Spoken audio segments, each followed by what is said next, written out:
അപ്പോൾ ഇന്ന് ഞായറാഴ്ച നമ്മൾ ഇന്ന് സിനിമ കാണാൻ ഇറങ്ങിയതായിരുന്നു. ഞാനും കുക്കും ഞങ്ങൾ രണ്ടുപേരും സിനിമ കാണാൻ വന്നത്. ചേട്ടൻ വന്നില്ല, ചേട്ടന് പേഷ്യൻ്റ് ഉണ്ടായിരുന്നു. കാത്തലാബിലെ ചേട്ടൻ ജോലി ചെയ്യുന്നത്. അപ്പം ചേട്ടന് പേഷ്യൻ്റ് ഉണ്ടായിരുന്നു. ചേട്ടൻ പറഞ്ഞു ചേട്ടൻ വരാനിരുന്നതായിരുന്നു, പക്ഷേ പേഷ്യൻ്റ് എന്ന് പറഞ്ഞ് ചേട്ടൻ പറഞ്ഞു ടിക്കറ്റ് ബുക്ക് ചെയ്തതല്ല, നിങ്ങൾ പൊക്കോന്ന് പറഞ്ഞ് ഞാനും കൊച്ചും സിനിമ കാണാൻ വന്നു. അപ്പം സിനിമ കാണാൻ വന്നപ്പോൾ അവിടെ ഫസ്റ്റ് കൗണ്ടറിൽ തന്നെ അവിടെ ഐസ്ക്രീം കൊടുക്കുന്നുണ്ട്. അപ്പോൾ അവൾക്ക് ഐസ്ക്രീം വേണമെന്ന് പറഞ്ഞു. അപ്പം അവളുടെ ഇഷ്ടപ്പെട്ടുള്ള വനില ഫ്ലേവർ എടുത്തിട്ട് അവൾക്ക് കൊടുത്തു. അപ്പം അവൾക്ക് അത് ഇഷ്ടപ്പെട്ടായിരുന്നു. അത് അവൾ കഴിച്ചുകൊണ്ട് അവിടെ നിന്നു. കുറച്ച് ദിവസം നമ്മുടെ വീഡിയോ കാണാതെ ഇരുന്നത് വീട്ടിൽ ഞങ്ങൾക്ക് ആർക്കും സുഖമില്ലായിരുന്നു. എനിക്ക് പനിയും ജലദോഷവും ഒക്കെ അങ്ങനെ ആയിരിക്കുമായിരുന്നു. അതാണ് കുറച്ച് വീഡിയോ വരാതിരുന്നത്.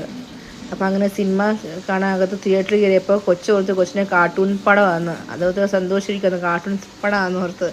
നമ്മളിന്ന് കാണാൻ വന്നത് ബോർഡർ 2 സിനിമയായിരുന്നു. നല്ല സിനിമയായിരുന്നു.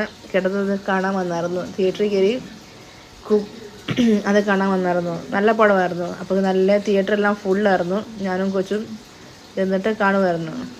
അപ്പം ഞങ്ങൾ കുഞ്ഞായിരുന്നപ്പോൾ വന്ന സിനിമയായിരുന്നു ബോർഡർ 1. ഇപ്പോൾ ബോർഡർ 2 ഇറങ്ങി. അപ്പോൾ ഇൻ്റർവെൽ ആയപ്പോൾ പുറത്തിറങ്ങിയായിരുന്നു സ്നാക്സ് വല്ലതും ഉണ്ടോ എന്ന് നോക്കാൻ വേണ്ടി. അപ്പോൾ കുക്കൂനോട് കാണുന്ന സാധനം എല്ലാം വേണം. അതിന് വിലയോ അങ്ങേയറ്റത്തെ വിലയോ 300-400 രൂപയുടെ സാധനമാണ്. അപ്പോൾ കുക്കുവിനൊരു ജ്യൂസെല്ലാം മേടിച്ച് കൊടുത്തിട്ട് നമ്മൾ അകത്തോട്ട് കയറി. അപ്പോൾ നാഷണൽ ഫ്ലാഗൊക്കെ വന്നപ്പം കുക്കു ഇന്ത്യ എന്ന് പറഞ്ഞ് അവിടെ ചാടാൻ തുടങ്ങി തിയേറ്ററിനകത്ത് ഫ്ലാഗ് ഓഫ് കണ്ടപ്പം. അപ്പം നല്ല പടമായിരുന്നു. എല്ലാവരും പോയി കാണാൻ നല്ല പടമായിരുന്നു. ഒത്തിരി ഇഷ്ടമായി പടം. അപ്പോൾ സിനിമ എല്ലാം കണ്ട് തീർന്നു കഴിഞ്ഞിട്ട് നമ്മൾ പുറത്തിറങ്ങി. ഇപ്പോൾ കുക്കു ചോദിക്കുമായിരുന്നു, ഇനി നമ്മൾ എങ്ങോട്ടാണ് മമ്മി പോകുന്നത്, വീട്ടിലോട്ടാണോ എന്ന്. അപ്പം നമ്മൾ പിന്നെ അല്ലാതെ വീട്ടിലോട്ടല്ലേ പോകുന്നതെന്ന് പറഞ്ഞപ്പം അന്ന് ശരി പറഞ്ഞ് ഇറങ്ങുക. നല്ല സന്തോഷമായിരുന്നു കൊച്ചിന് സിനിമ കണ്ടിട്ട്. അപ്പോൾ തന്നെ ചേട്ടൻ്റെ ഫോൺ വന്നായിരുന്നു. ഞാൻ വീട്ടിലില്ല എന്ന് ചേട്ടൻ പറഞ്ഞു. ചേട്ടൻ്റെ ഫ്രണ്ടിൻ്റെ വീട്ടിലാണ്. അപ്പോൾ അങ്ങോട്ട് വന്നാൽ മതി ചേട്ടൻ ഞാൻ എന്നോട് പറഞ്ഞു. അപ്പം നമ്മൾ അങ്ങോട്ട് പോവാം. ചേട്ടൻ്റെ ഫ്രണ്ടും ഉണ്ട് അവിടെ തന്നെ അടുത്ത്.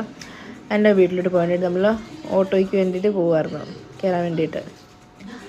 അപ്പോൾ അവിടെ കൊച്ചിൻ്റെ കുഞ്ഞു വാവയുണ്ട്, ഒരു ഫ്രണ്ടുണ്ട് കൊച്ചിനെക്കാളൊരു ഇളയതാണ്. അപ്പോൾ കുക്കുവിന് ഇങ്ങനെ പിള്ളേരെ കാണുന്ന അവൾക്ക് ഭയങ്കര ഇഷ്ടമാണ്. അപ്പോൾ അവൾക്ക് കളിക്കാൻ പറ്റുമല്ലോ എന്ന് ഓർത്ത് അവളെ നിൽക്കുമായിരുന്നു. അപ്പോൾ ഓട്ടോയെല്ലാം കയറി നമ്മൾ ആ ചേട്ടനെ വീട്ടിൽ എത്തി. അപ്പോൾ അവിടെ ഒരു അമ്മയുണ്ടായിരുന്നു, ചേട്ടനും ഉണ്ടായിരുന്നു, ചേട്ടൻ്റെ വൈഫും ഉണ്ടായിരുന്നു. അപ്പം വല്ല ഫുഡൊക്കെ അവിടെ ഉണ്ടായിരുന്നു. അവിടെ നമ്മൾ കഴിക്കുമായിരുന്നത്. ഇതാണ് കുക്കുയുടെ ഫ്രണ്ട്. കുക്കു ഇന്ന് കുഞ്ഞു എന്നാണ് വിളിക്കുന്നത്. അവൾക്ക് ഒത്തിരി ഇഷ്ടമാണ് പിള്ളേരൊക്കെ. ഇപ്പോൾ ചേട്ടൻ്റെ ഫ്രണ്ടിൻ്റെ വീട്ടിൽ വന്നിട്ട് നമ്മളവിടെ ഫുഡെല്ലാം കഴിച്ചു. അപ്പോൾ ചാനൽ ഇഷ്ടപ്പെട്ട ആൾക്കാർ ലൈക്കും സബ്സ്ക്രൈബും ചെയ്യുക.